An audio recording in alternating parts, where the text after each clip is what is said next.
Hey everybody, Invisiblekatana here, and today marks the beginning of E3 2016. This is going to be my top 5 list for the first press conference of the year, which is much earlier than it normally is. I think EA typically does their conferences around like Tuesday or Wednesday, pretty much like everybody else, but I'm excited that they did theirs early because it means we get 2 press conferences on Sunday rather than just Bethesda, which only started last year, so that's still a pretty exciting thing to have on Sunday. But have my top 5. There's never really too much from EA that I get because they're kind of the sports, developers. So they always have their couple of things, but normally, it's a lot of sports stuff. So it's like, meh. But I did find 5 things. I have 2 honorable mentions as well. Just start off with number 5. It's actually one of their new IPs, which they kind of did last year with Yarny, and it's kind of in the same fashion. But Faye as their new kind of indie game, as well as their EA Originals thing, which is kind of like Microsoft's thing, where it's like, hey, we want to kind of promote indie games and get more money to the indie developers so that they can make more indie games, which I think is just kind of a cool thing as part of just the industry in general. So I thought that was kind of cool. The game actually gave me sort of a feel kind of like Spyro. Like, it didn't look like Spyro, not really. It kind of did a little bit because of just the way they did the shapes and just how everything was kind of playing out. But it gave me kind of a Spyro sort of feel, kind of a Spyro look to it, like in the tiniest fashion. But it seemed like an interesting game, so I like that idea. I like the EA Originals idea where they're helping out indie developers get more money for the indie games. So a cool little, new indie IP, as well as a new idea and concept from EA, which typically has a lot of bad press to it for a lot of stuff that they do. But they did 2 things during this conference. I was like, that's actually really cool and just nice in general. So I thought that was actually pretty cool. Number 4 is actually Mass Effect.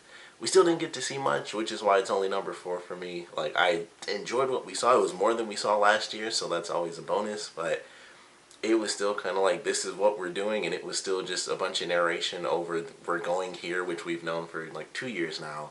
And we got slight introductions to 2 new characters. We had a human female character, and I can't remember what Liara's race is from Mass Effect, but we got, 2 characters that I assume are going to be main characters in the game.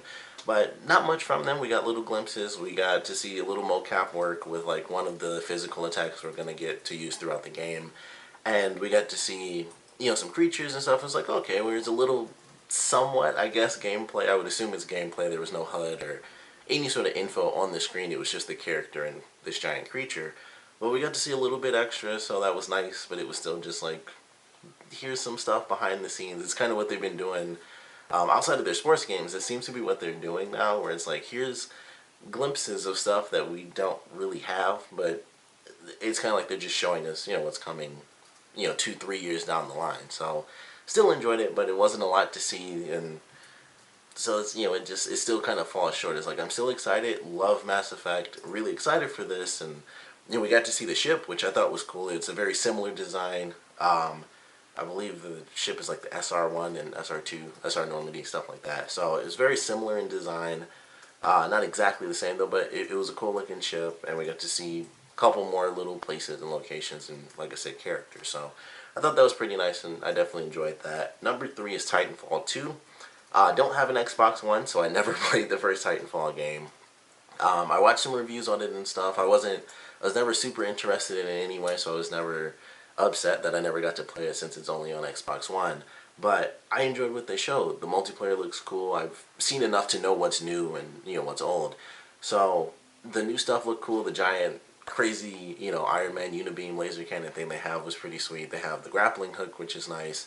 And I think probably the biggest aspect, aside from the fact that it's actually coming to PS4 this time, is that they have an actual single-player story, because that was the huge issue. It's basically multiplayer only, and they kind of had a bit of a story in the first game, but it was through the multiplayer component of the game. It wasn't really just a single player.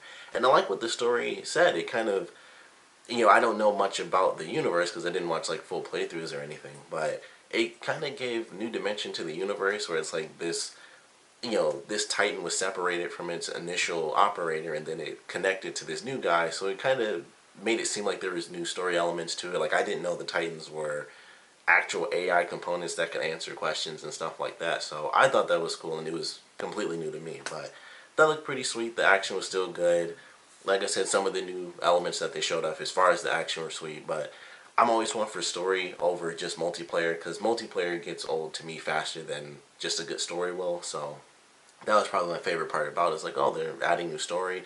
Seems unique. Definitely curious to see what they're going to do with it. Obviously, it's kind of like, even when the first one came out, it's like, oh, it's Call of Duty with mechs and stuff like that. So I am excited to see where they take that, because they're going, plus they have like, current Call of Duty is very advanced. So, I know it's different. I'm not 100% sure who's developing it. I forgot what, company, but I'm still excited to see where they go with that. So I thought it was pretty good. And it kind of went back and forth, because initially Titanfall was actually my number 2, but I switched it for Battlefield 1, which is now my number 2. And the main reason for that is like, well, I like this story, and that's what really hooked me for Titanfall 2.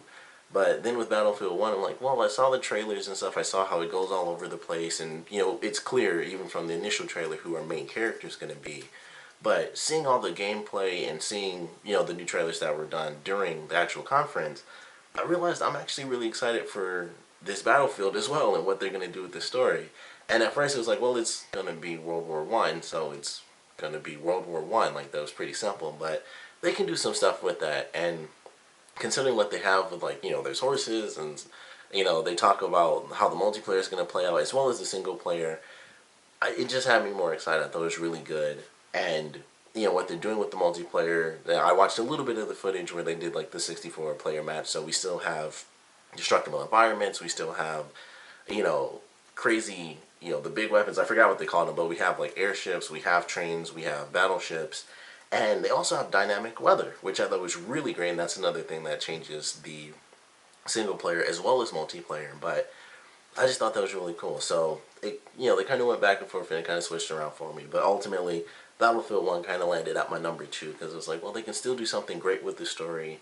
And just the way they make it look, it just seems very entertaining. So, that's why it ended up hitting my number 2. I really enjoyed it. Never really been the biggest Battlefield fan, but I've always loved the destructibility and stuff and the multiplayer and things like that. And they seem to kind of keep that going, and I'm not sure how much of that's going to carry over into the main campaign, just like, the previous ones, but it looks good. It seems like it's going to play good. The story seems fairly interesting and definitely varied based on the locations and riding on horses and being in the motorcycles, and you're in the passenger seat with the gun, all that stuff. So definitely some new layers that I'm excited to see. So that's why I ended up landing at my number 2. Before I get to my number 1, I have my 2 honorable mentions. Number 1 is actually during the EA Sports sort of retrospective thing that they did, where it's like, we've been doing it for such a long time and all the innovations and stuff. I thought that was cool. I wish they spent more time on that with, like, here are the older games, but they kind of shot through it. Plus they did the EA Sports, it's in the game voice, and I always love hearing that, so it caught my attention, so I had to put that as honorable mention. Number 2 is actually the second thing EA did that I thought was actually really cool, just as a thing outside of video games, and that is the Play for Charity stuff, where they have challenges linked to actual donations to charities, and they talk about how they're going to donate like $1 million to charity in the end. And I thought that was actually really cool, and how that could continue on, through all these franchises that they have, through all the sports games that they have, their Battlefields and possibly Battlefronts and all that stuff. So I thought that was just really cool. It's a nice way for them to give back, because it's EA. They have enough money to donate. So that was just another little thing. I was like, that's actually kind of cool. It gives them some fairly good PR, and I just thought that was just a nice thing. They didn't have to do it, but they did. So I thought it was pretty cool.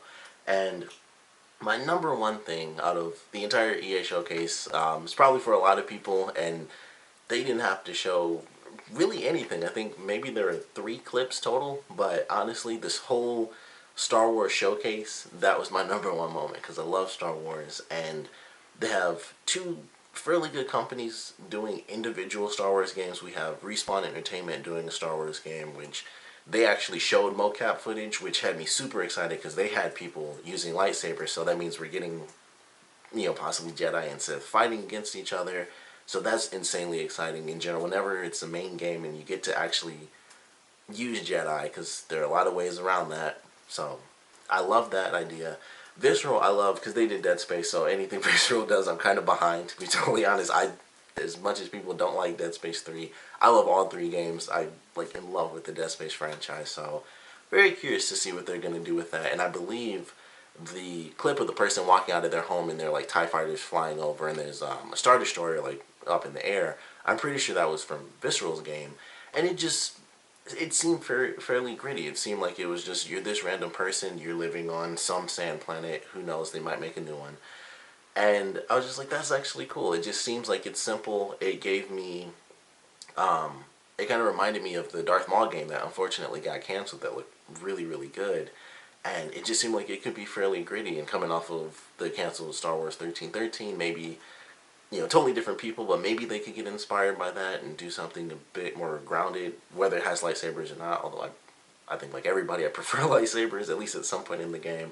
But both those companies have games that I have enjoyed, and I'm just excited to see what they do with it. They talked a little bit about the stuff coming to the Battlefront. They show Bespin, so we have, we got Cloud City coming into play, we got Lando Calrissian, we have some other characters coming in, so new levels and stuff, which that I'm okay with. I have the game, but it's not that big of a deal. It's more the new IPs coming from these two companies that has me the most excited. So that's why I hit number one. It's kind of like, if you throw Star Wars at me, it's, unless it was only Battlefront or only Galaxy of Heroes, which I haven't played. It does actually look cool, but I just never play it because I don't have a lot of space on my little phone.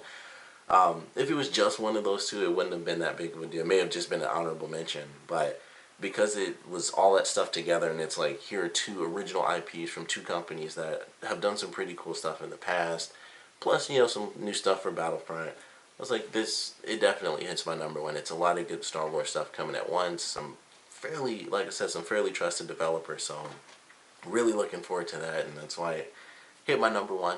One of my favorite movie franchises. They have tons of great games all over the place by a billion different people, but I like where they're going with that, so it had me really excited. But those are my top 5 things from the EA press conference. Of course, I'm sure you guys have a different version of that list. Probably some of the things I had on my list you guys couldn't have cared less about. But I would love to know what you guys thought about the press conference. I'm excited. I think in like an hour or so the Bethesda one comes up, even though this won't be uploaded probably until sometime tomorrow. But definitely looking forward to the Bethesda conference. Hopefully they'll say something about mods coming really soon to PS4, because I got Fallout 4 on PS4, so hopefully they say like, hey, it's coming tomorrow, or something crazy like that. Kind of like they did last year, like, oh, it's coming in like 3 months, or it's just something really crazy. But definitely enjoyed this first conference. I like some of the stuff that I got to see. It didn't like really blow me away, but in all honesty, I'm not the biggest fan of either Titanfall or Battlefield, but I still loved what I saw, and I'm excited to see some more, new IPs and stuff like that. But we'd love to know what you guys thought about the conference, your favorite things that you saw from it, things that kind of disappointed you, things that you kind of wish you saw from EA, or things you wish they may have mentioned about, certain games that you just didn't get to see just yet. So please comment below, let me know, and of course, thanks for watching.